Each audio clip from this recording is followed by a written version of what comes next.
So you have to be aware of your surroundings when you're gardening or doing yard work outside. And I'll tell you why, because one of my favorite things is being outside, but it's good to be aware. Even in the city, I have had instances where I've taken the garbage out and there's a bear right behind me. My grandkids one day were just yelling, "Nana, Nana," because they live, 4 doors down from us, and I thought they were just happy to see me.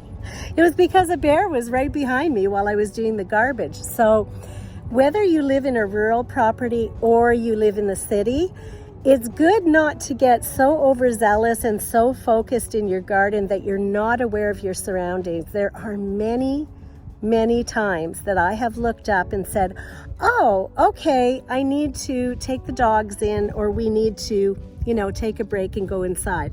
There's been a fox that's been circling us in the garden that I took the puppies inside and stayed inside for a while. There have been hawks that are in the sky. Once there was a mother bear with her 3 cubs in the next field from me, and I just thought she was the most beautiful thing.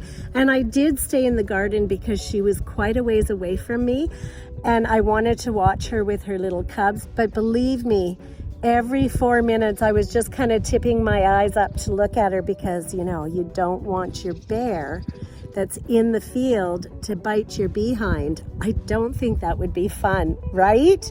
So just be aware of your surroundings when you're in your garden, whether you're in the city or in a field.